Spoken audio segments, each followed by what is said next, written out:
welcome to another edition of Chicken Bone Alley, brought to you by SRI Performance, Stock Car Steel, Draco Springs, and tied in with all that now, RK Motorsports Consulting with Randy Keene there. I'm David. I'm Sterling. What's up, y'all? We have embarked on winter, I think, finally here in South Carolina. I'm about to freeze. It's cold. We're doing an outside show right now, and it's cold. No, but it's still cold. All right, well, we're doing an inside show, but it's still cold. I'm not cold, actually. I'm pretty cold. I think I'm coming down with something. Uh-oh. Coming up with something. I don't know. Coming up with something. I might come up with something.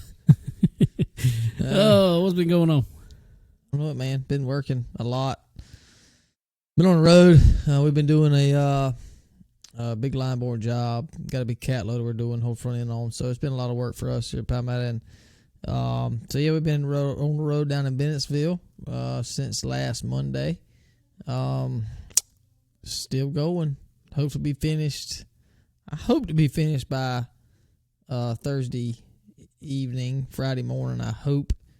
So we'll see what happens there. But it's been a lot of work. My little buddy Cody, little Cody.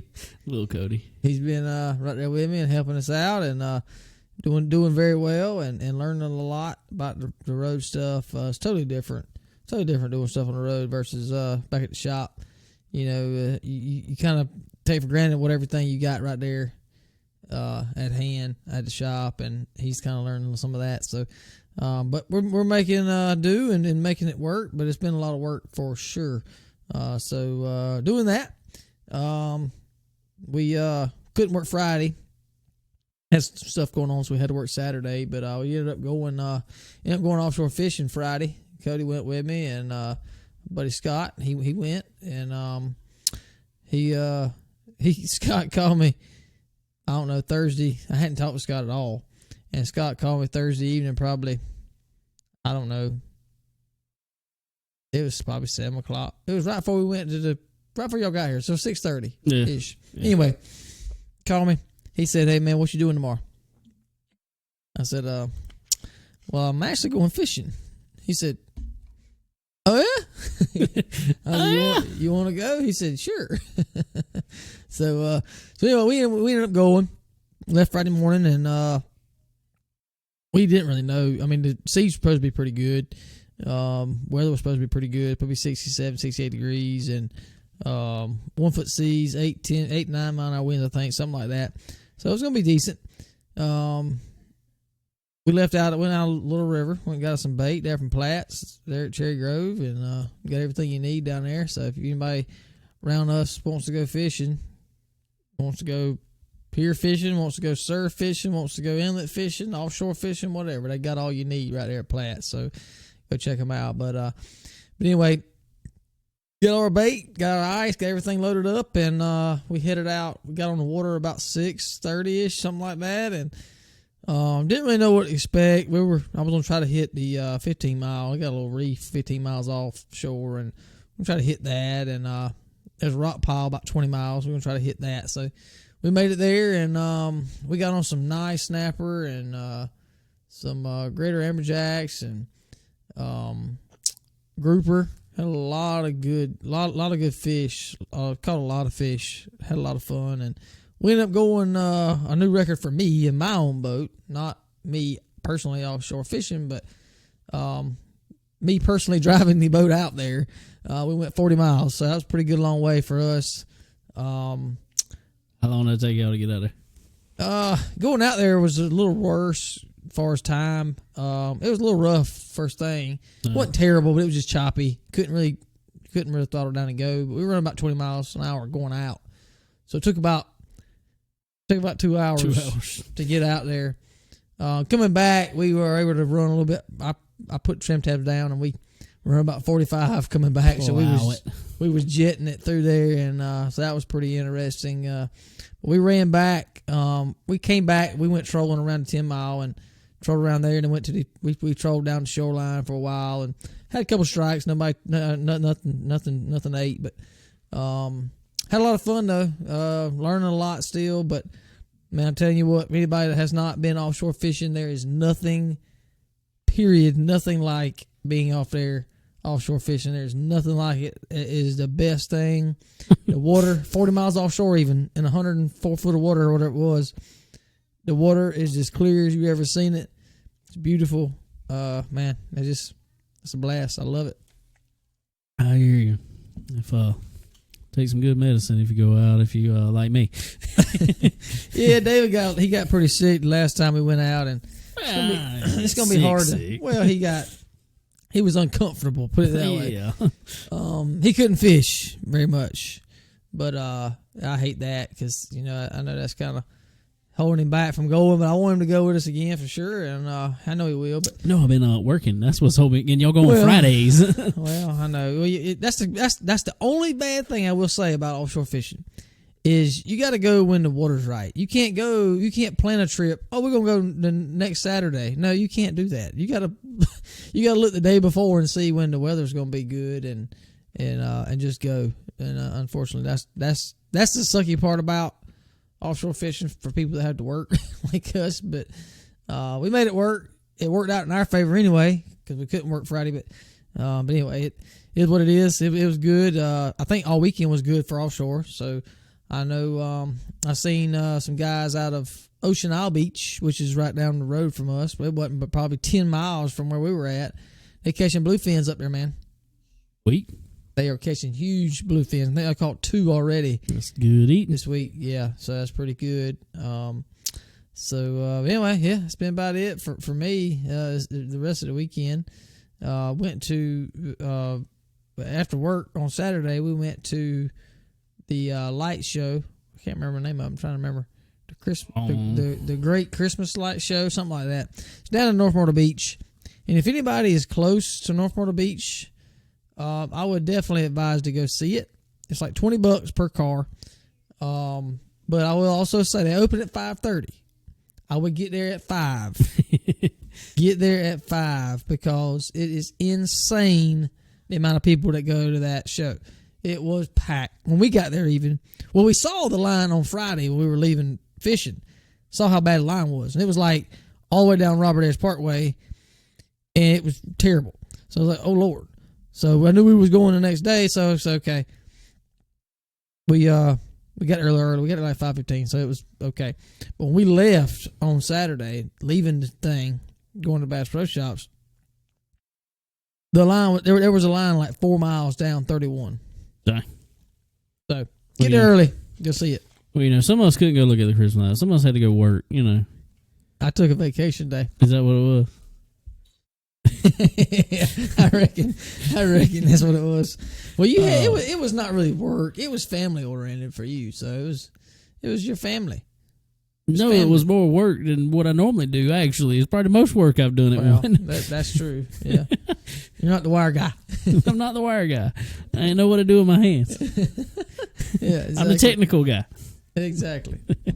No, it was all good. We did my niece's sweet 16 party. So, happy birthday, Faith. Absolutely, happy birthday. How was it? It was good. I mean, it was sweet. They danced a little. Had the photo booth there. They took some pictures and all that fun stuff, and ate some cake. And actually, my wife's cousin's husband, yeah, he makes a jam up Perlo.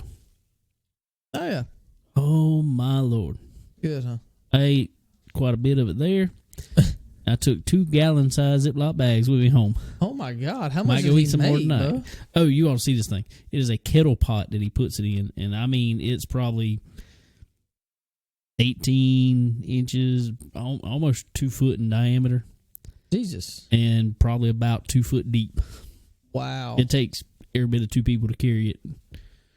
Jesus. Yeah, that's a lot of Perlo. Yeah, sure. I don't think he filled it up. I mean, So what's different than that in chicken bog?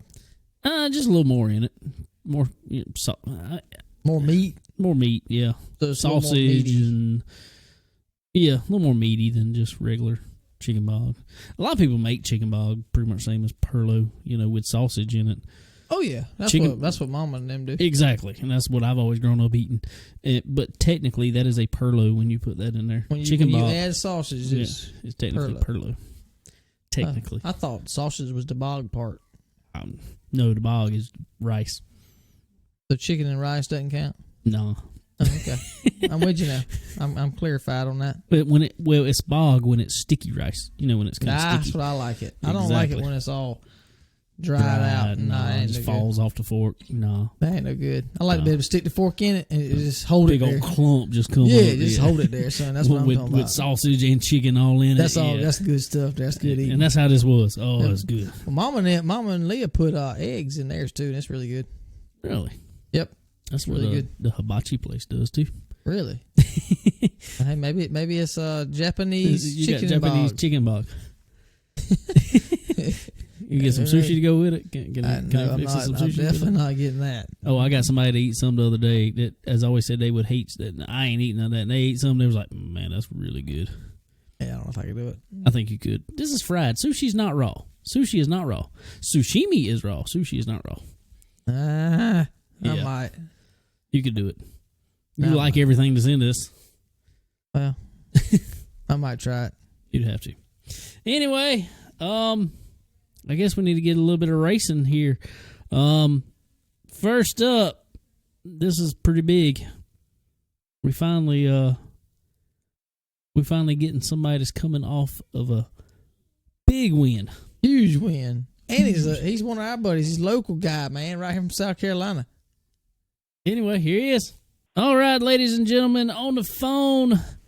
This is a treat here for us, especially even. South Carolina's own and a winner from this past weekend in the Drydene Xtreme Series. Downtown Michael Brown. Michael, what's going on, man? What's happening? How are y'all? Good, buddy. Lovely. We're chilly. Who brought this cold weather down here, man? Yeah, you ain't lying. Good God, I'm still trying to thaw out from today, man. I just ain't a fan. It seems like the older I get, the more I hate the cold weather. Yes, sir. Me too. You ain't the only one. You ain't the only one. It takes up our fishing time. That's it. Oh yeah, man. Shoot, yeah. Well, anyway, man. Well, first of all, before we get into anything else, I just want to go ahead and tell you congratulations on the win this past weekend, man. That was absolutely awesome. Thank you, man. It was definitely good for the team and for the morale around the shop, you know.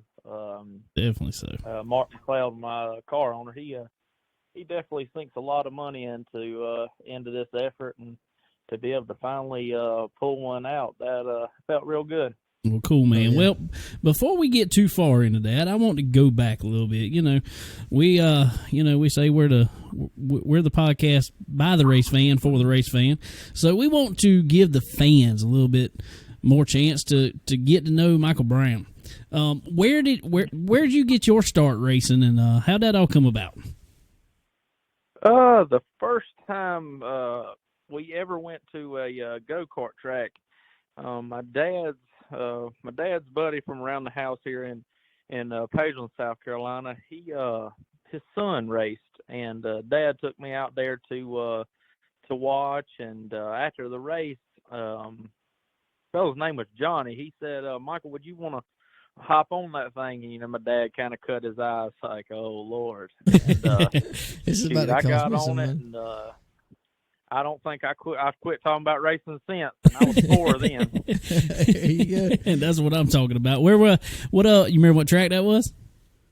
Yeah, it was White Plains Cartway. It shut down. It's in Jefferson, South Carolina. Okay. Yeah. I know exactly where you're talking about. What year did you start racing go-karts? Man, I want to say it was 96, I believe, if not 97. That's hard for me to remember that far back, but it was somewhere right then, for sure. That's crazy because me and Sterling started racing go-karts ourselves almost at the exact same time. Yeah, 94, 95. Right down here, we always ran down at, we ran at Ainer and Lake City and Darlington, and went up to Indian Land a little bit.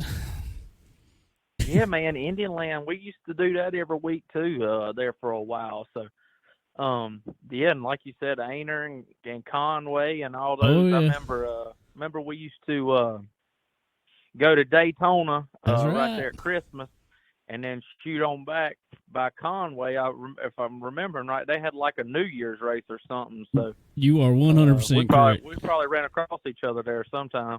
Oh, I guarantee we did. I I run the guarantee. same class a good bit. Probably so, because we did that exact same trip many times. Went to Daytona, raced down there for a week, and come back. And I remember the last time I ran at Conway on that New Year's race. When I come in, somebody had to grab my hands and pull them off the steering wheel because I was so cold. I couldn't feel my hands to get them off the steering wheel. It was crazy. I can remember a lot of that. We had some good times doing that. That's one thing I got to say about the go-kart racing that I liked. I've never raced anything since the go-karts that everybody was such a big family. I mean, shoot, I remember, just growing up running them, and if Ferguson was always like a class above me, and like we was on this deal called the Beam Team at one time, me and him, back in the day. And it's like if I would win a race, he would get my tires, and if he'd win, I would get his. And it's like, everybody was just out to help everybody, and that's something that I truly do miss about the go-kart days versus what I'm doing now. That's cool. Well, not to stick on too long, but what brand chassis did you run? I had a Millennium Tempest JT Steel wagon. Oh yeah, built those. I remember them guys. Remember when what was his name? Jonathan. I can't remember his name. Jonathan something ran them, and I remember running with all them guys. That was a lot of fun back then. Whole lot of fun. Well, cool. Yeah. Well, once you moved from go-karts, moving on up, what was the first car you ran? We got Legends cars. We went that route because I was just so dead set that I wanted to make it to NASCAR, like a lot of kids' dreams. So my dad tried to pursue that and help me achieve that. So we went to Legends cars. Just hearing all the Kyle and Kurt Busch stories and Bubba Wallace and Blaney and all them. So we decided to go that route, and I ran asphalt for, I want to say, from like 05 to or 06 to about 2009 or 10 before I went back to dirt. Okay. So I'm assuming no regrets going back to dirt, right? No, the only thing that I miss is I love running road courses with asphalt. Road courses was my favorite. Really? Yeah, absolutely. That's I'm kind of the same way. Well, I mean, it's odd to hear around here because you don't hear many people around here say they really like road courses. What was it about road courses you liked? I liked them the most because, I mean, I hate to sound like a typical crybaby racer, but we didn't have a whole bunch of money. And so, like, it would, like, I could run with them boys on the road courses to where I couldn't necessarily, we couldn't keep up financially like on the oval stuff. It was a little more, I felt like I called it the equalizer. Definitely. Because, you had so many opportunities to learn to get better to win the race versus, with the oval stuff, just, it was a whole lot easier for someone to get in a rhythm and have a better car, I guess you could say. Right. I hear you. Well, cool. After you moved from Legends to I guess you moved to a full body car after that? Yeah, it's kind of a cool story there too. There's a gentleman that's not too far from us, Mark Plyler was his name, and I was going to a vacation Bible school and with my buddies, and he was like the youth pastor, and he had a 4-cylinder car, and we got to talking about racing. I just kept hounding. He was probably like, this kid probably ain't never drove nothing in his life. He's probably making stories, but I kept and finally, I went over and looked at it, and it was a John 316 car. There you go. Was the number on the side, 4-cylinder Mustang, and so my dad obviously had to take me over there, and we talked them into letting us take it racing. So we went to Chester Speedway or I-77 Speedway in Chester, South Carolina. Oh yeah. And it was a shrine race, and first time ever in the car, man. And Cheeseburger, Brian Mullis, and Tyler Love, they were leading. Both big names still in the sport. Oh, yeah. They were leading, and I was running third. Well, they crashed each other on the last lap, and I won my very first darn race out of the biggest luck you could ever get in your life. Hey, take it, though. Take it any way you can get it in racing. You know that. And my damn crew was drunk as hell in Victory Lane, and I was driving a John 316 car. So you tell me. Yeah, that's good. That's good pictures for that one. That makes for a good story. Oh, that's good. Dude. I mean, I can't. I mean, I wasn't going. I wasn't. That was definitely something that I'll never forget for sure. I bet so, man. That is absolutely awesome. Oh, cool. Well, since then you've worked up into bigger things. Tell us about your climb since after that. Yeah, then we went to Monte Carlo's, and I ran them for a little bit. And Timbo Mangum actually gave me my first opportunity in that. Okay. He had moved on to the late models pretty heavy, and he had his old street stock car behind the shop, and told me if we wanted to get it ready and get it going that we could run it, and that's what we done, and done pretty well in it. And then we finished out the year, I think it was 2010 there, and then got a late model for the 2011 season. Bought Fergie's car, and Brian, Fergie's dad, set that thing up, and we went to Carolina for the Skylar Troll Memorial. First time in a crate late model, and won the darn race. I'll never forget. That was pretty cool because Rambo and everybody was running crates at the time. So it was it definitely, I was still, I don't know I probably was 17 or 18 at the time. So I definitely had my chest poked out like I was going to set the world on fire, win the first one, and then like the whole rest of the year I was just absolutely awful. Like, I don't know what happened. I was fixing to ask, did it mess you up actually winning the first one? I mean, that's always great to get it done, get a win, but does that mess you up over the rest of the year? Oh, yeah. You know how it is when you're young, too. I was cocky. I thought I was hot stuff, I pretty much, I guess I had that demeanor like, darn, I won the first one. They talk about how hard this is. Like, really? And I'll be darned if them guys didn't kick my teeth in from then on. Well, that's funny, but I mean it's good. I mean that's real life. I mean that's how it happens. I mean me and Sterling actually been there ourselves. You talk about go karts. I mean I got out definitely. there. Sterling won. You won your first race. Very first race. Yeah. Sterling won his first one. I finished second in my first one actually, but then I won my second through like 20th. But then I moved up a class, and it was like, oh God, what happened?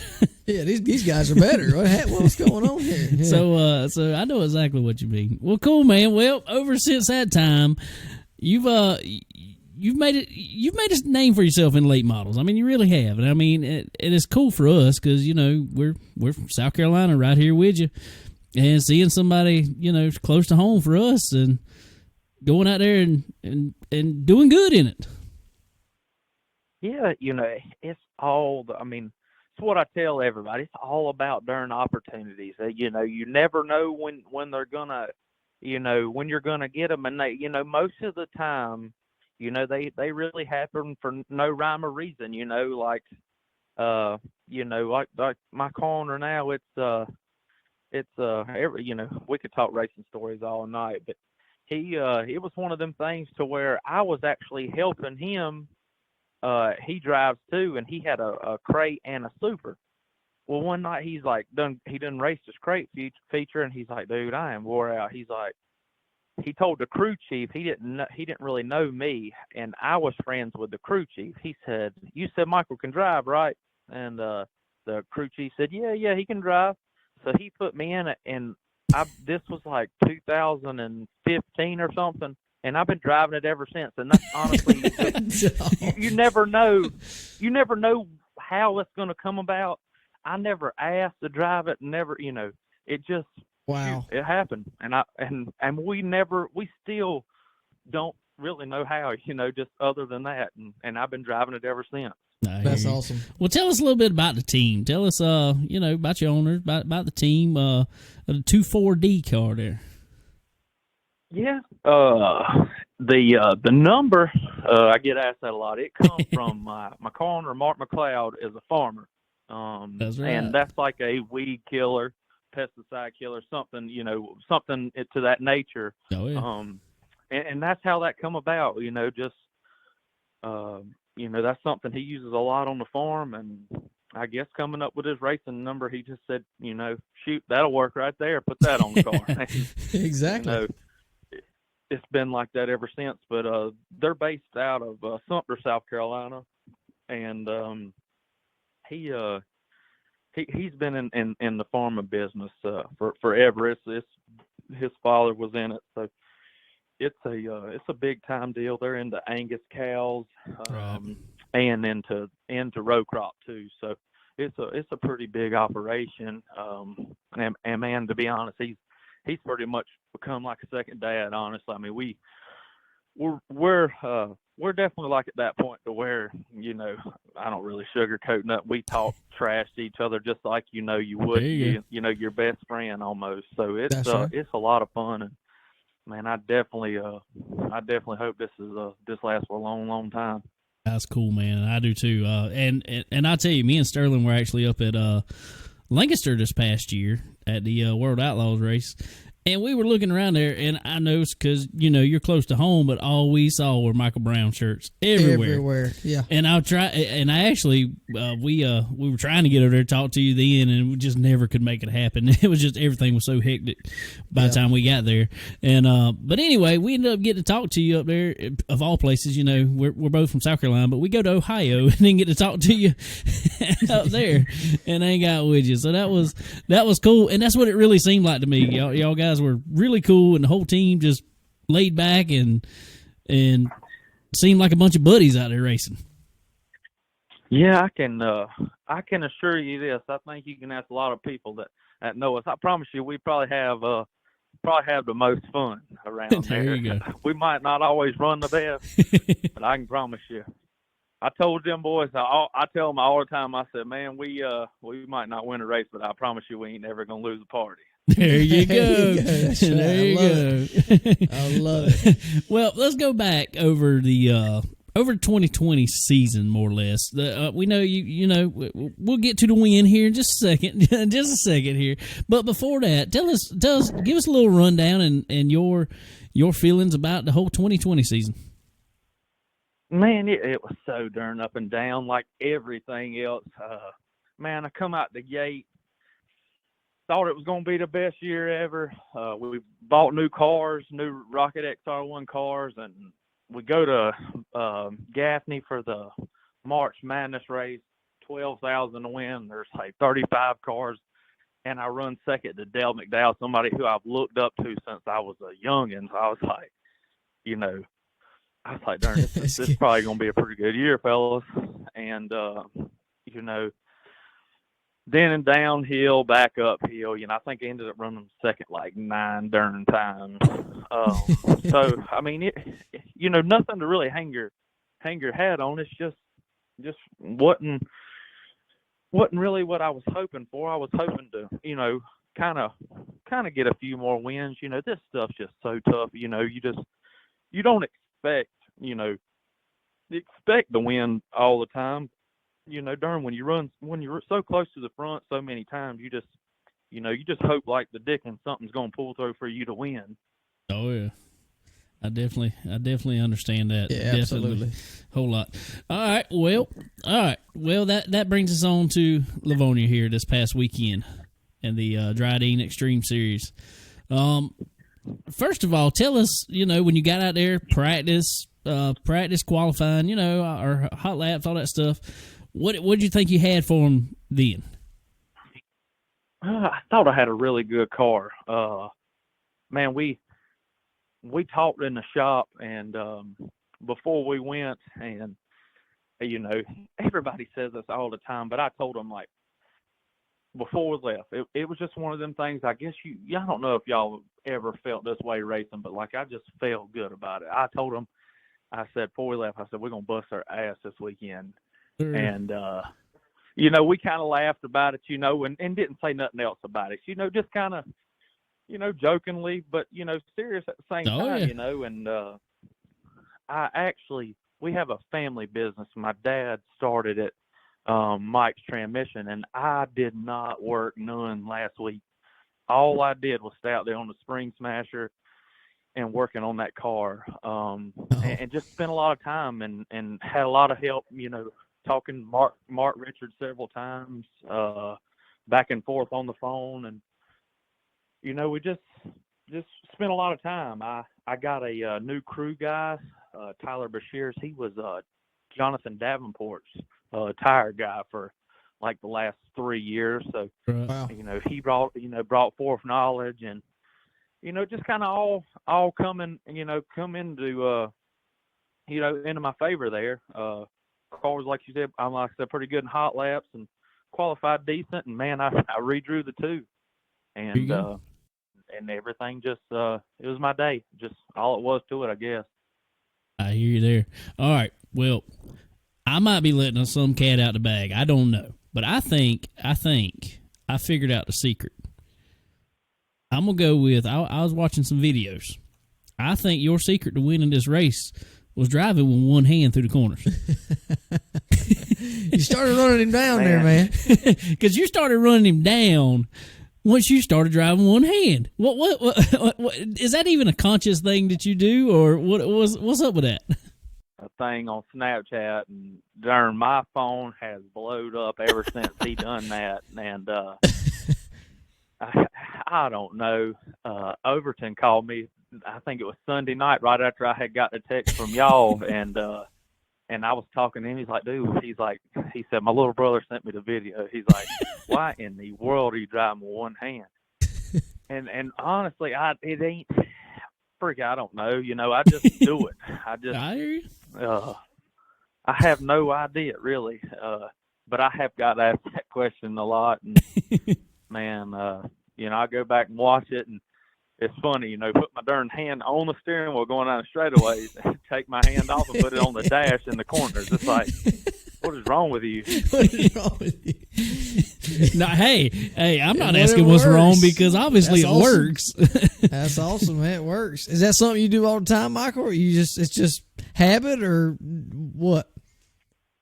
Well, that same Speedway Car Cams guy done a video of me at Gaffney, and I went back and watched it, and I wasn't doing it there, so who knows? I don't know. Ain't no telling what goes through my head. I promise you. The more y'all get to know me, you'll know.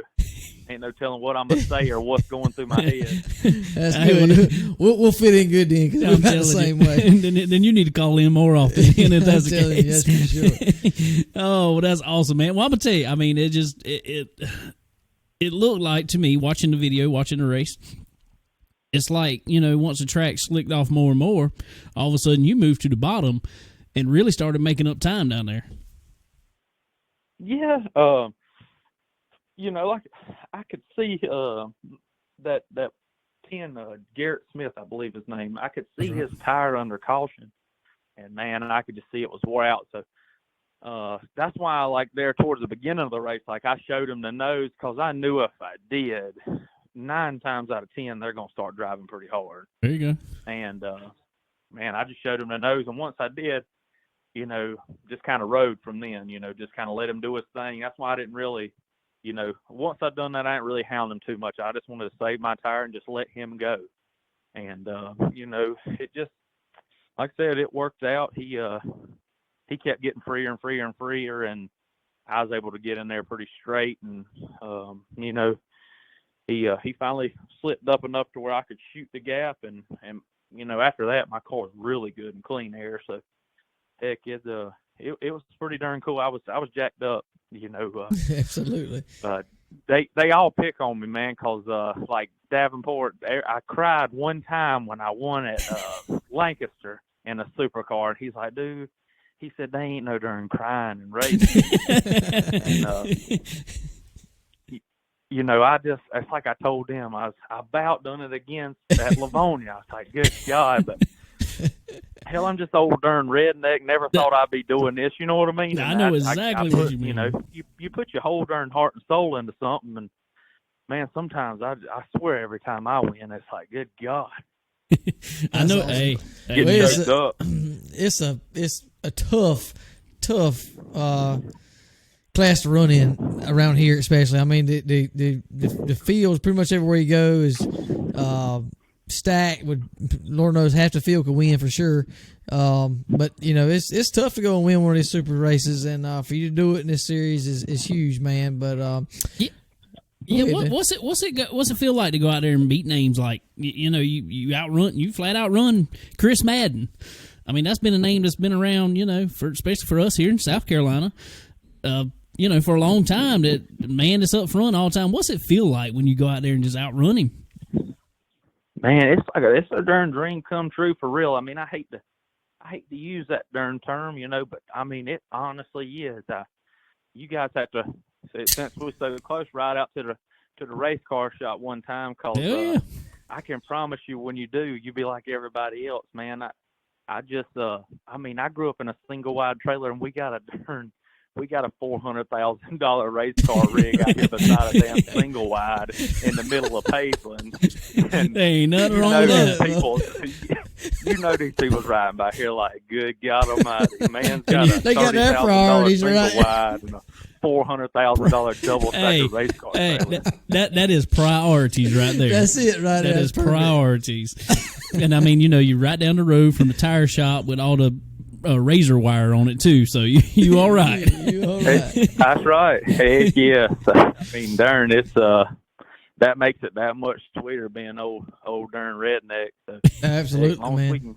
Long as we can keep doing it, we'll be all right. Hell yeah, man. Sure. I mean, I definitely think you can, and I mean, every time we've watched you this year, I mean, you've looked good all year. That's even like going back into crate at Alltech. Man, that car was fast, real fast. Hate the rain came because I really thought you had something for that track, and you still look good in the race. But I mean, I know the track changed up a good bit, but man, it's looked good this year. It has. It's just I've been so fortunate to have such good people behind me. That's really helped me out a ton. I mean, I've had some really good mentors and good car owners, and it's just everything here lately has really worked out to my favor. The one thing that I fuss about all the time is like, God Almighty, it's like now I'm married and have a house, and my dad's retired, so I'm running that shop. Now it's like I'm getting all these darn opportunities that I wish I would have got when I was 20. You know what I mean? Oh, it's like it's a darn day late and a dollar short, but you hate to say that because a lot of people would die to get this opportunity at 50, but it's like, God Almighty, if I could have just got it at 20, man, I would show enough be living the damn dream. Absolutely. Well, that's what I was kind of going to ask you, and that kind of answered it. How it's got to be tough to be able to travel to get all these races and have a shop to run and have a family and all. How do you how can you juggle all that to get all these places? A good wife. Exactly. There you go. And speaking of, I just saw y'all had a happy anniversary. So happy anniversary! Thank you. Yes, sir. Man, that's the darn key. It's definitely a lot of long hours. I definitely don't see her much. So it helps out a ton. Family. Family's the number one priority for sure, and everybody in my family supports it and supports what I do. I mean, that's great. I can't tell you how many times my darn father-in-law's cut my grass because I'm gone. I mean, it just I'm definitely one lucky feller when it comes to comes to a lot of aspects in life. So I darn sure don't take it for granted, for sure.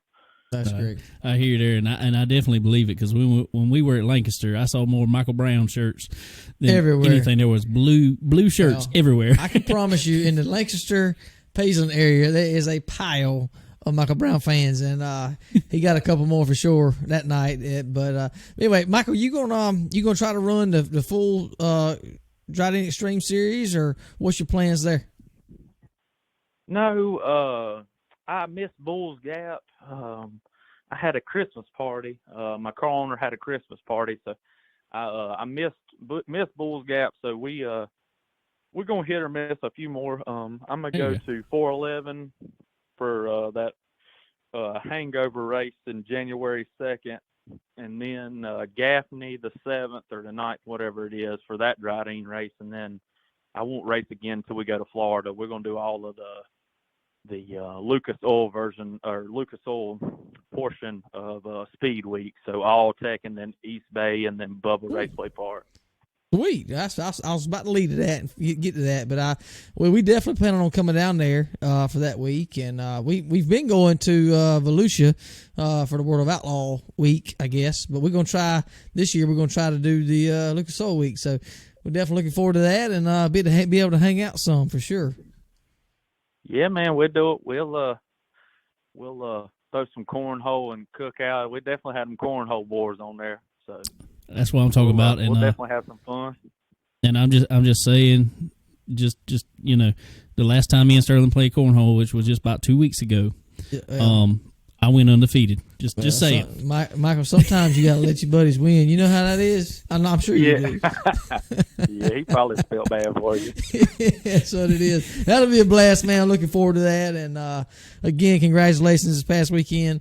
Like David said, you've got a ton of momentum from this year, and competing with them guys like y'all do for a little small town shop and small town boys like us, and proud of you, man, for sure, and proud of your team, and can't wait to see you soon, bud.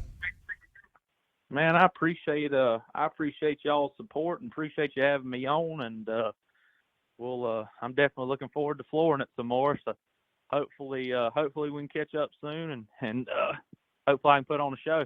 There you go, man. And while we got you on here, before we get you off, tell us all your sponsors and stuff. Who you want to thank on that car? I definitely got to thank Mark and Sandy McLeod. They're the owner of Black Crest Farm, and pretty much everything else on the car they own. And man, I mean I just don't know where to start. They've treated me like a son. I got to thank Live Oak Aesthetics out of Sumter. Tim Garrity. Got to thank Hoosier Tire South, Brian Key, giving me the hookup on the tires, Clements Automotive, and Tegra Shocks, WP Racing Shocks. The list goes on. I got a lot of great product sponsors, a lot of great people behind me. So hopefully we can continue with the same people next year and build off of a little bit of momentum we got for the holidays. Awesome, man. Well, if we appreciate it again, as Sterling said, and if we don't see you before or talk to you before, hope you have a very Merry Christmas. Yeah, absolutely, bud. And y'all too. Thank you again for having me. Man, how awesome is that for downtown? Michael Brown come here on Chicken Bone Alley and hang out with us. Yeah, that's cool, man. They all really good guys, and like you said, we met them up in Portsmouth, and they took us right in there and talked with us, and it was all just as cool as they could be. Didn't know us from Adam's house cut. They didn't have a clue, and took us right in. So that was really cool, and it hadn't changed since. There, he's just really cool guy for sure. So we wish him the best of luck, and ready to go hang out with him, son. Play some cornhole. That's right. That's right. We're gonna do it. Oh, cool stuff. Well, we got a few more things coming up here for you this week on Chicken Bone Now. We got a show full talking to people here. What it's all about, man. I guess that's what we have to do. Everybody else talk, not us. Yeah, finally. Anyway, this is really cool coming up here. This is, we had Randy Keene on the show last week along with Jeremy Conaway and Earl Ramey there. That was a really fun show, really fun, whole lot of fun. So anyway, this guy coming up here, he is one of the guys that Randy Keene has started helping out with brakes on his car. Got him hooked up with some Stop Tech brakes. So he is a RK Motorsports consulting guy here. So let's go to the phone again. Ladies and gentlemen, on the phone now, from up in the northeast area of the country, Mr. Scott Towslee. Scott, what's going on, man? Not much. You? How you been? Been good, buddy. Been good. Been a little while since got to talk to you down in Charlotte there a few months back. Yeah, that was back in October, November. Yeah. Seems like forever. Yeah, 2020 is taking forever. Oh, well, cool, man. Well, what's been going on with you up there? And where exactly do you live at up there? I live in Manchester, Vermont. Manchester, Vermont. Cool. Way up there. What's the temperature there today? It is 21 degrees. Woo! Jesus. Chilly. Supposed to get 6 to 10 inches of snow tomorrow. Jesus. Golly. Yeah, well, it's going to be in the 40s here tomorrow, and that's cold enough for us, but great day in the morning. I couldn't imagine that. I tell you what, that's tough. Yeah, it's supposed to be low as 6 degrees. Ugh. Yeah.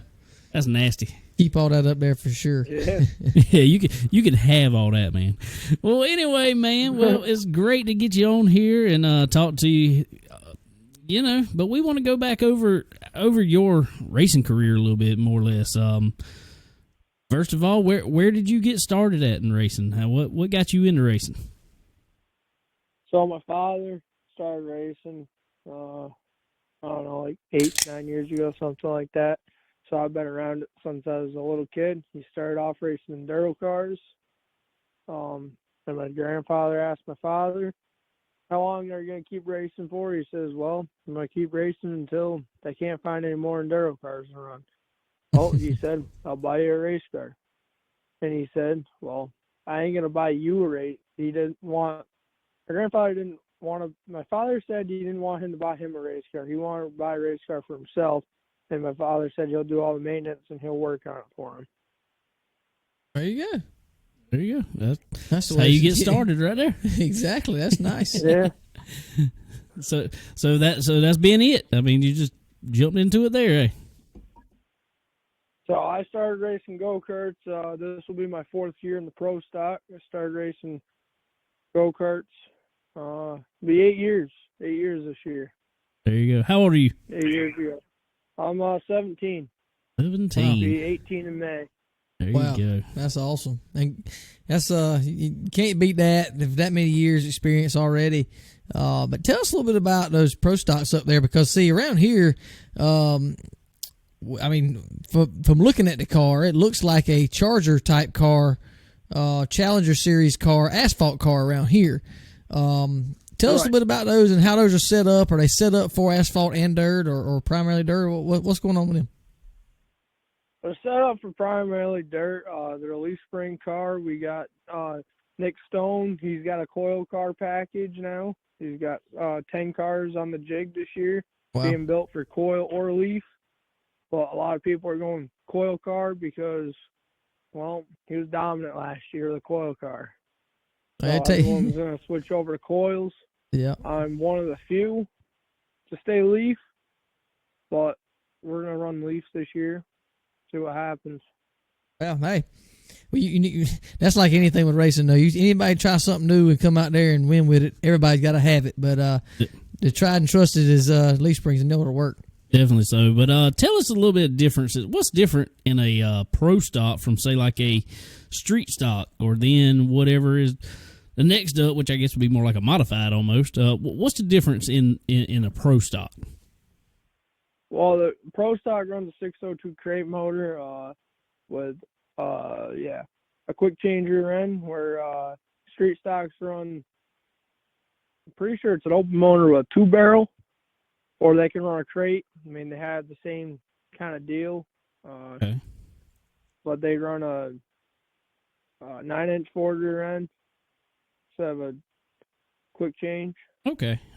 That makes sense. Makes sense a lot. So how's your year been how's your season been running? This year was I mean, it started off with a good year. I won opening night up here at London Valley Speedway in New Lebanon, New York.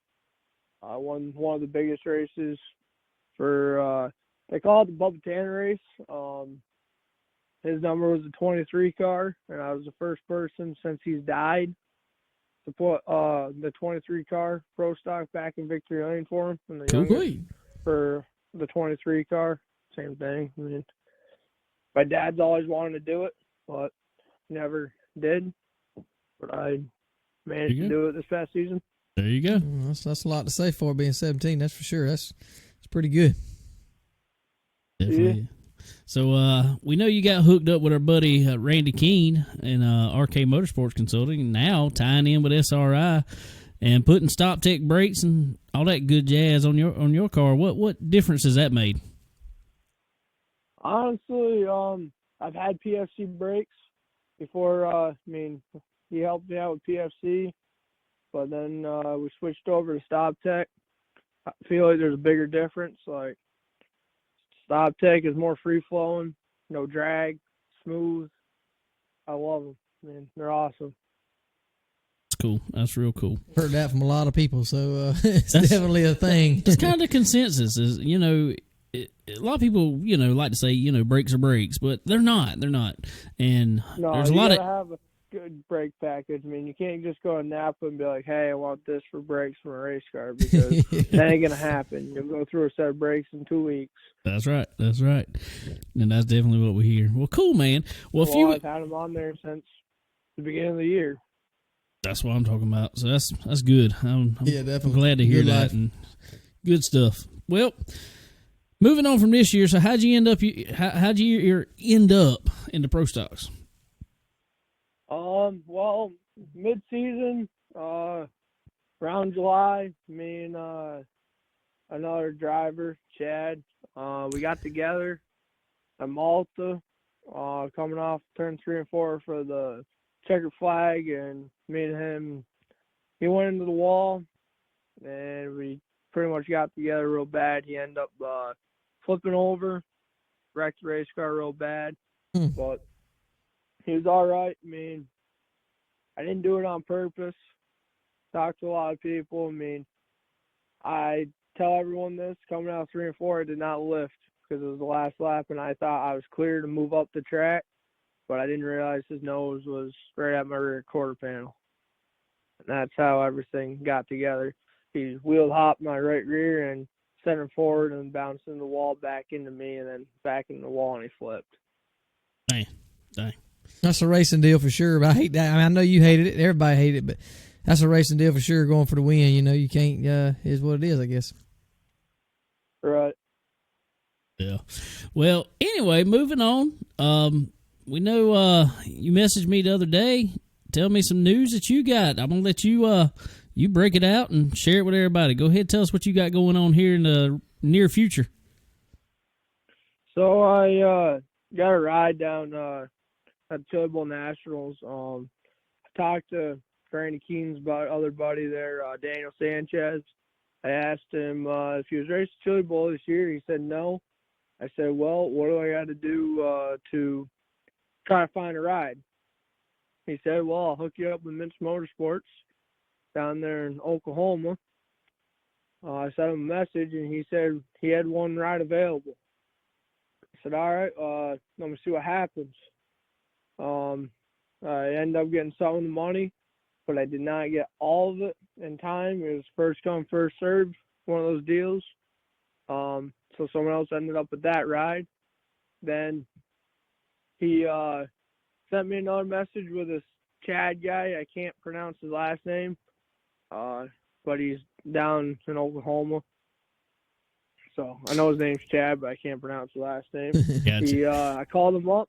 I said, Chad, this is Scott Towslee from Manchester, Vermont. I said, Vince Motorsports told me to give you a call about a Chili Bowl ride, midget. He said, yeah, I got one ride. I asked him what the deal was, and he gave me a price. And I said, well, I'll PayPal you the money right now, and we'll be good to go. Well, now we're looking for some more sponsors, and we're headed. There That's you go, awesome, man. man. that is awesome, and that's a bucket list race for a lot of race car drivers. I mean, that's big stuff. Yeah, I mean, I'm only 17 and going down there against race against Kyle Larson, Chase Elliott, Rico Abreu, like all them top runners. That's gonna be a fun deal. Yeah, absolutely. That's awesome. Have you ever driven a midget at all? No, I haven't actually. I mean, I've raced iRacing with a midget in the Chili Bowl, but they ain't really. I mean, it is the same, but it ain't. I mean, it's not really real life. I hear you. Well, that's hey. You might as well jump into it if you're going to do it. You might as well go for it. Go all in, man. Man. That's awesome. Yeah, I can't wait, man. It's 27 days or something like that. Yep. That's freaking awesome. I mean, it's really cool. We're gonna be able to watch the whole thing this year, every little bit of it on Flow Racing. So we're gonna be tuning in every day, watching Scott and see what he can make happen out there. Sir. What Absolutely. Yeah. You know what car number you running out there, or what you got going on? I'm gonna be number 23 probably. Okay. That's fine. Same number on my pro stock. Run that. Awesome. Well, who's some of the sponsors you got going out with you on the car? I got Creek Bottom Contracting out of Nassau, New York. He's been one of my main sponsors for the last 2 years. He didn't sponsor me the first year because I just started out. It was kind of a struggle, learning experience for me in the pro stock first year, but he's been a sponsor for the last 2 years on the car. He's going to help us out again next year. Snap-on, Paul Wayno. I can't remember where he's out of, but he's another big sponsor. He came on board this past year to help us out. Dean's Electric. He's helping us out, too, to make this happen. Carl and Renee out of Connecticut, I like to say, or Mass, one of the two. Yeah, they helped me out. They helped me out to make it to Oswego Speedway, Super Dirt Week. Not this past year, but the year before because COVID, they didn't have it. Right. Towslee Trucking, which is my grandfather's logging company. Well, not a logging company, but trucking company. We used to be loggers, but not anymore. Just trucking. I hear you. There's a lot of people. I mean, not a lot, but Josh Roselle out of Salem, New York. He wants to come on board with us this year also in the pro stock. I mean, there's a lot of people that have trying to make this happen for me. That's awesome, man. That's really cool making that happen, and we can't wait to see what you're gonna do there, because that's really cool, and that's gonna be awesome, man.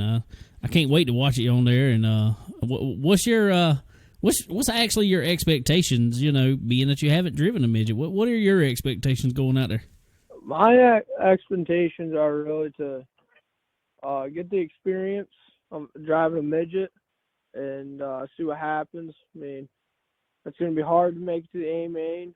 My goal is to make it to C, maybe B, D, somewhere's in there. There you go. And it's going to be tough. I know there's a lot of top runners. I mean, a lot of entries. Yeah. And to make it to the D, at least the D, that's a big improvement for someone that's never really raced one before. Oh, absolutely. Definitely so. Well, man, that is absolutely awesome, and I can't wait to be watching and cheering you on. Finally, say we know somebody out there running the Chili Bowl. Absolutely. That's awesome, man. Yeah. And we might have to get in touch with you while you're out there and talk about what's going on out there. Who knows? All right. Yeah, we can probably do that. Oh, yeah. Heck yeah, man. Well, cool deal, man. Well, we sure appreciate it, and we wish you nothing but the best of luck, and can't wait to watch you, man. Yeah, thanks. Well, cool deal, buddy. Well, we will be talking with you. All right, I'll keep you updated. Thank you. All right, Scott. Thank you, bud. All right, thanks. Man, that's awesome. Oh, Scott Towslee there. Absolutely, man. Getting He's to go moving to up the- quick. He isn't, but getting to go to the Chili Bowl, that's bucket list stuff there. Oh, absolutely. And it's going to be, ain't no doubt about it, it's going to be tough. It's going to be tough Oh, yeah, to it get in that definitely environment. But he knows that, I think. Oh, he does, and I think he's preparing himself the right way and learning. And, you know, depending on what this year does, he might have his own car for next year and running himself. So, no telling. But wishing best of luck, like we said, and looking forward to seeing what he can do. Definitely so. Well, cool. Well, we had another race this week in the Chicken Bone Alley Winter Nationals. We went to Langley Speedway with the legend cars. Last race with any type of legend car. Thank this the Lord year. we're done with legends. We didn't have to pick two legends, but no. Well, I think it's cool for what we were doing. I mean, Yeah, I'm definitely I'm is. not knocking that, but they are, you know, for whatever reason, little legends are a little handful to drive. Short wheelbase. I mean, Yeah, they're definitely a little handful. So it's been interesting, you know, the past couple weeks. Had a little bit better race this week than the first race. yeah, it definitely was, especially the second half of it. Yeah, it was. Second half stretched out pretty good, and it was a 100-lap race. So, you know, that was a long race for a Legends car race, and but it was good. It really was. Had some good drivers in it. A lot of good drivers, a lot of good talent on iRacing in there, and it was. I had a time. I'm gonna tell you what, man. I could not restart on the bottom, and for whatever reason, that racetrack was not a two-groove racetrack this week. When me and you tested that track, we could run too wide there, no problem. Yep, that's But true. it was not like that this past week. And I, for whatever reason, every time I started on the top, and you would lose 3-4 spots every restart, and you're trying to fight them back, and you just burn your stuff up trying to get back through there. And that's what I did, and didn't have nothing for the end of it, man. No, but you still came out with a good, solid top 10 there. Good, Yeah, decent points day. Decent points day, you know. Yeah, well, We're in it for the long run here. yeah, I'm looking at it in the long run. So. Not really, but I'm just lucked up and finished 7th is what it amounts There to. you go. There you go. You know, but it's all right. We'll see what happens. But going back to dirt this next week, so we'll see. Who knows? It's going to be a complete different ball game. Finally, I think you're going to have guys that hadn't been running that haven't been running good, and I think you're going to have a couple guys. Now, don't get me wrong. The guys that are up front, I think, are still going to be fast completely because they're just good drivers on iRacing. Yep. And but you're going to have a couple guys that like the full body cars getting up front now. So it's going to be cool. But anyway, this past week, little rundown here. You can go watch it on our YouTube channel, on Chicken Bone Alley YouTube channel, or you can look it up on Checkered. Check it out on Checkered. I posted the YouTube video up there. Posted on all our social media. We stream it on Twitch every week. But anyway, Josh Dietz in the number 9 was able to take it home. I mean, he really took it home because it was practice, qualifying, heats, race. Yeah, he definitely had the car to beat and the talent to beat, whatever you want to call it. He looked really good. He was strong. We had a little halfway break there, and he decided to stay out, and we took tires, and I think he did the smart thing and stayed out a little bit longer than everybody. And well, he picked the right time, I think, to go in and take tires. And He did. Coming home second though was our buddy Beef Tips, Greg Molyneux with SRI up there. He almost took tires at the right time. Yeah, he waited a little bit too long. If it could have been 10 laps earlier, yeah, I think he could have done it and got the long green flag run. Right. I think he was anticipating cautions, which we had all Exactly. race. And if he'd have had cautions, he'd have been just fine. I think he would have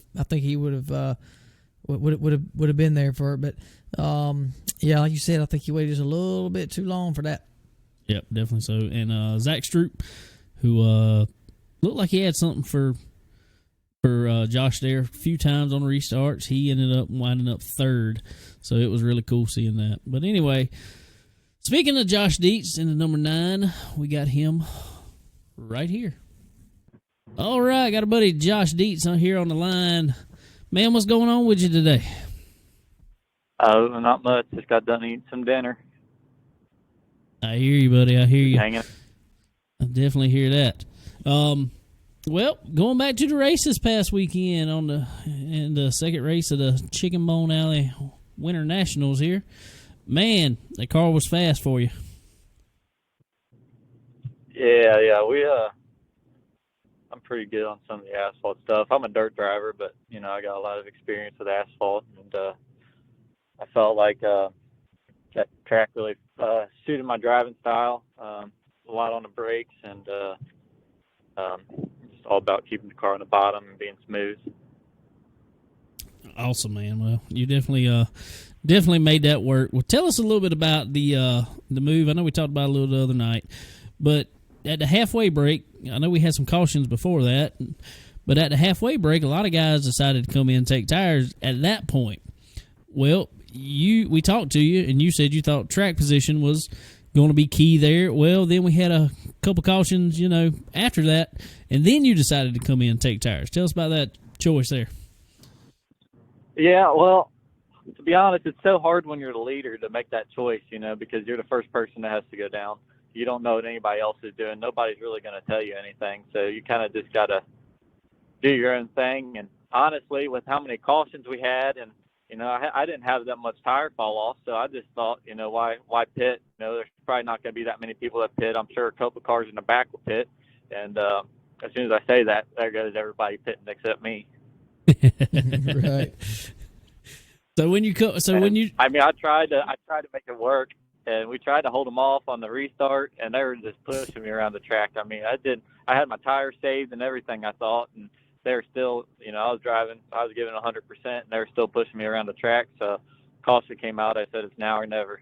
We're not going to win the race doing this. I hear you there, man. Well, how was it coming back up through the field? Did new tires really just do what you thought they would do and just pee in the bottom and roll around them? Yeah. I mean, that thing was getting so tight early on, and then I got the new tires, and I couldn't believe how well it turned. And I just tried to keep my nose clean. I mean, I ran the whole race and didn't get a single incident point, and that was just my goal. Just don't worry about getting in any wrecks or causing any cautions and get sent to the tail. I knew if I didn't get sent to the tail, I could probably make it back up. The car was fast, and it was just all about being patient. Well, you definitely, Josh, you definitely came around me quickly from the time you restarted. From the time we got restarted back there, you was I saw you coming behind me. I let you roll because you was flying.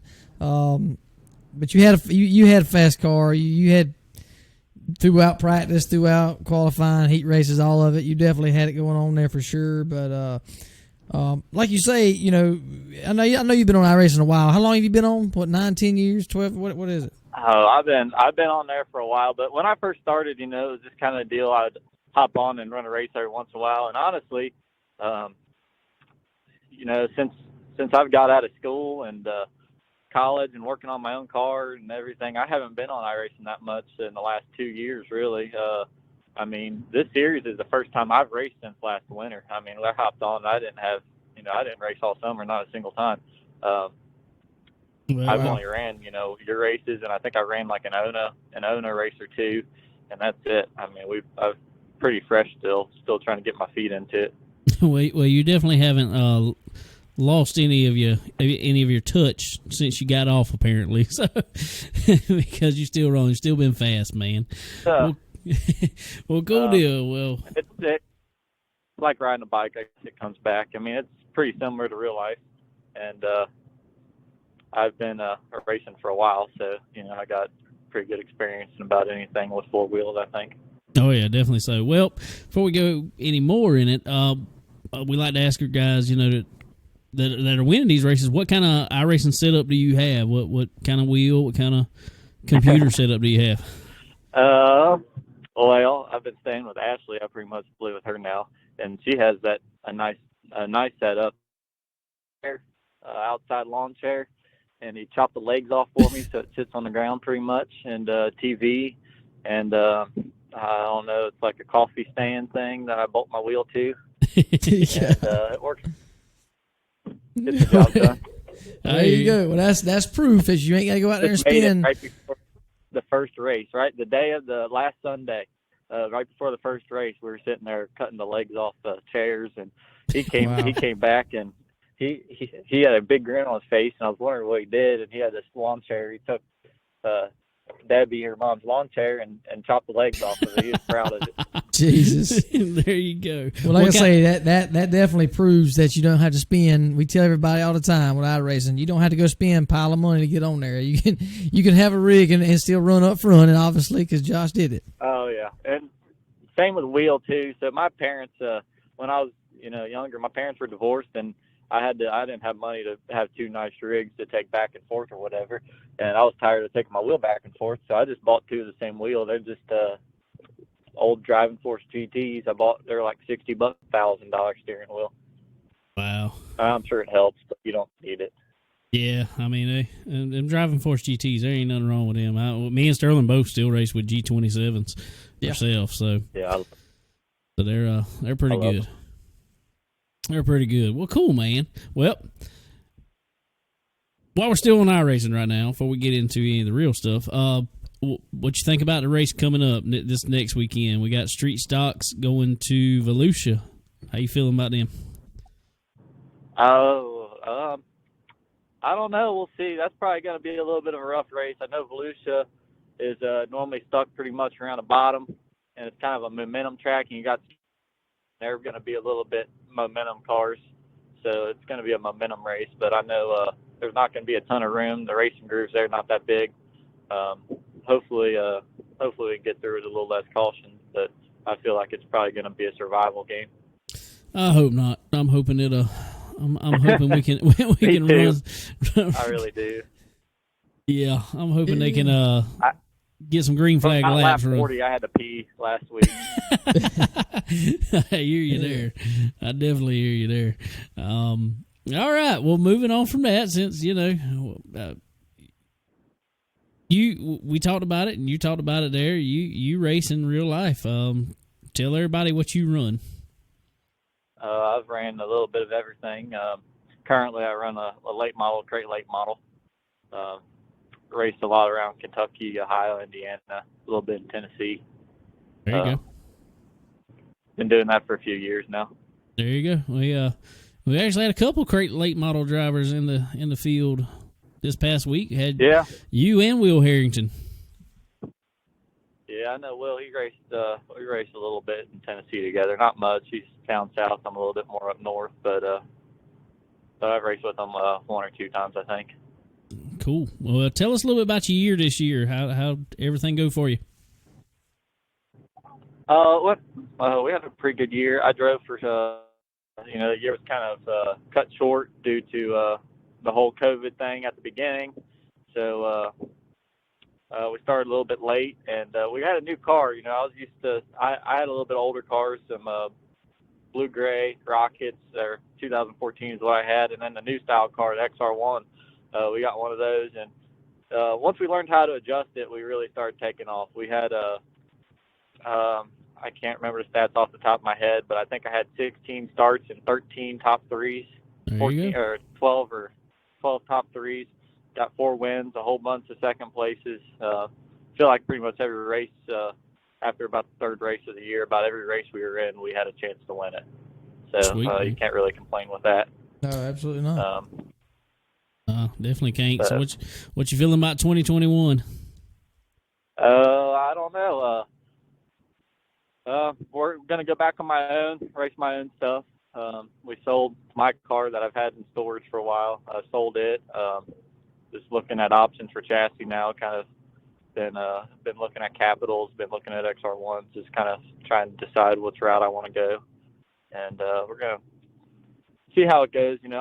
I'm younger. I'm owning all my own stuff. I'm not a bank, so probably pick and choose and not run every week. Just run what I can afford. I don't want to show up to races on old tires and stuff. I would rather run 2 times a month and be able to compete than 4 times a month and be scrapping together to show up at the track. So probably pick and choose, and then hopefully, I got the opportunity to run Ashley's one of her backup legend cars this year. And I know I got a few other opportunities to do stuff like that, so I'll probably run a few Legends races here and there, just for the fun of it. And that's really all I got planned right now. Cool. That sounds good. I mean, that's a dream there. You know, get your own stuff and go race. I mean, I feel you in that boat. You race when you can. I mean, that's all you can do. So cool, man. Well, we wish you the best of luck in the Chicken Bone Alley Winter National races coming up, and also the best of luck in all your real racing coming up. So we sure appreciate it, man. Good deal. I appreciate it. Hopefully I can get a few more of these before the end of the season. Oh, I got a good feeling you will. Yeah, pretty sure. pretty sure it's gonna happen. There's some good people in there, and anything can happen. So I hear we'll you. see. I definitely hear you there. Well, cool, man. Well, we appreciate it, and we'll be talking with you soon. All right, good deal. Thanks. All right, we appreciate Josh coming on, talking about the win there in the Chicken Bone Alley Winter Nationals. Absolutely. And also, while we're on that subject, definitely want to thank Palmetto Machine and Fabrication coming on, helping us out. Forward Bite, definitely them too. Absolutely right. Don't forget to go check them out too. Yeah, definitely check them out. Also, they got their Coltrane Vandy photo shoot.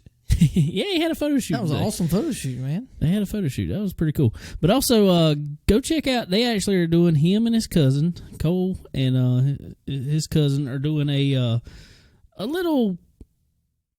They call it the Vandy Podcast, but it's actually it's video, Facebook Live videos that they're doing, talking to some drivers around their neck of the woods over there. So go check them out on all the social media stuff. It's called the Vandy Podcast. But anyway, also want to definitely thank SRI as always helping us out on there, and Checkered for promoting it, helping us out on all that stuff. Absolutely right. Looking forward to see. I don't know. We'll see what happens. Maybe I can hang in there. Bless you. Bless you My again. bad, bro. My bad. I'm coming up with something. But anyway, but no. Maybe this week will be like I said, we're back to dirt, back at Volusia or at Volusia. I hope everybody can hang in there and not have nothing but cautions. I don't want to do that again. About tempted to tell David to turn cautions off and just whatever, but. I've thought about it. Trust me. I mean, it's just aggravating, especially aggravating because we're not counting caution laps, and it really hurts when you run a half a lap. And if you could just say you can start on the bottom this past weekend or this past race, start on bottom, and you can move up a spot or two. Going into 3, caution comes out. You gotta go back to 6th, 3rd of whatever. It really hurts when you can never really get anywhere when there's cautions back to back to back. You can it takes away racing. Well, it's really tough because if you start on the outside and, okay, say you start on the outside, you run a lap. You're able to run a lap. You drop back 3-4 spots. Caution comes out. Okay? Especially on asphalt. You start on the outside again. You lose 3-4 more spots. It's really, really hard to get anywhere like that. So, I don't know, man. I hate to turn cautions off because, we need them. But then again, I ran in the top 5 pretty much all race this past week. Burned my tires up at the end. Fell back to 7th. Ran up front the whole race, first race. Other than people just going up there and deliberately taking people out, everybody ran clean. I didn't see any problems anywhere. No, this past week, it wasn't. I don't think we had there was any none of of those that problems. It was legitimate stuff. I mean, it was racing deals. A lot of it was also just people. I mean, it was hard. I mean, it was tough getting off in corners sometimes. I mean, it was loose. A lot of it was just single spin cautions, and I hate it because it puts them people behind. But man, it's just it's tough when you try to set up somebody, you try to run, try to save your stuff and run, and you constantly have cautions. So anyway, we'll see what happens here at Volusia. 50 laps or 100 lap race? That's what I was actually about to look up. Can't really remember, but street stocks there. It's going to be interesting. Hopefully everybody can can keep their head on straight there and run a good race. Kind of like Josh was saying, it's a big momentum track. You got to keep your momentum up. You got to really arc the corners there to be able to keep your speed going. So we'll see what happens there, and hopefully I can do a little bit better on dirt this weekend, man. Yeah, it's going to be 50 laps evolution of dirt street stocks. Okay, so cool. Well, we'll see what happens, bud. I think we'll be all right. I think everybody going to the, moving to the full body cars, they're a little more, the street stocks anyway, are a little more forgiving. You can go in there and you can root and gouge a little bit with them and not spin somebody out, but, you don't want to really race like that. So. Well, we, I don't know. We got a little bit different. Well, I don't know. I think everybody's running around each other now for 2 weeks. I think that helps a little bit, kind of knowing everybody and kind of judging how each person runs and how they race each other. And really and truly, it's been the same 5, 6, 7 up front pretty much both weeks. So going back to dirt, a lot of these guys are better on dirt, really. So, and running full body cars, it's a lot different too than running Legends. So it'll be it's a lot of change this week versus last 2. So. Definitely so. And also for the guys running, we will put up a little practice deal Friday night. Try to give everybody a little more practice. Maybe I can go 2 for 2 on practice night. Hey, you might can, bro. I don't know if y'all know this or not. I doubt y'all know this because we hadn't talked about it. But I went and practiced with them. Normally I'm just broadcasting. I'm the broadcast guy. Well, I decided to run the practice race Friday night with them because I didn't have to broadcast it. I parked it. You done good, bro. You damn sure did.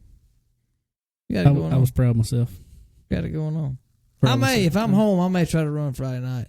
I need some practice around people. Well, and I think that it helps everybody. So, also, if any of you guys that aren't in the series with us, if you want to get in, let us know on the practice race. Or if you want to get into the series, you can still get in on the series. It's points racing. It'd be tough to come up in points at this point, but you can do it. It is possible. I don't know about 2 wins to get you up there quickly. Yeah, it definitely will. It really will. Quick. So if y'all want to get in, let us know. If you just want to get into these practice races that we're running on Friday nights with the guys, let us know that. We'll send you out the password to it. Yeah, absolutely. It'll be fun. Well, anyway, as always, I want to thank our sponsors here: SRI Performance, Stock Car Steel and Aluminum, Draco Springs. You need anything for a race car, period, and a lot of street cars. Go to SRI. Tell them what you need. I promise you, they got it or can get it. Most of it they got. Oh, they pretty much got everything. They got everything. They pretty much got everything. Everything. And not that they didn't have enough. Now they got even more with old Randy King. Well, they got the good technical side there. They got it. I mean, well, with Randy. That's what's so good about SRI is, I mean, it's not just parts they sell. They know about their parts, and they know how. They got knowledge with it all. That's huge, really, when it comes to that, and so they got it going on, man. They really do. Definitely so, and also want to, like I said, Ford Bite, Checkered, check them out. RMAX Solutions, y'all go check them out for any of your fabrication machine needs, more or less. Yeah, anything. Cutters, they got welders. Yeah, they got about all of it, man. They can hook you up with all your supplies for that. For those machines, you need new leads on those machines. Look up RMAX Solutions. They got manual machines. They got CNC type plasma cutters. You name it. They got all kind of stuff, man. They got too much to name. I don't even know what all they got, but they got everything in the world. Just go check them out. Give them a call. They can tell you. They can tell you real quick like what they can do to help you. Check them out on social media. That is RMAKK Solutions. RMAX Solutions. Check them out. They can help you out, help out your business, especially you guys in these race shops. you want to get some. We know how precise some of this stuff really has to be. You want to CNC cut it? Look them up. They'll help you out on finding a machine. If you don't want to go out and buy a brand new machine first, they can hook you up on some used stuff. See how it works out for you, and not spend the stupid amount of money on the new stuff. So y'all look them up. Go check them out, and they'll get you hooked up. Anyway, what else we got? I think that's about it, man. I got to go to bed soon. Got to be up at 4. I want to go to bed soon. I'm going to go to bed. I'm tired. Yeah, that's about it, man. There's not a whole lot of racing going on right now. Like I said, with the Drydene Xtreme series, there's some few races coming up here. Not real sure. I hadn't looked at the schedule to know when that is exactly, but they'll be looking for that stuff coming up. So, and they pretty much run all around us within a few 4 or 5 hours. So, a lot going on there, but ain't a whole lot, man. Yeah, ain't much right now this time of year, but it's all good. But I also want to let y'all know something. You made it to this point. We'll put it out on social media too. We are going to be moving on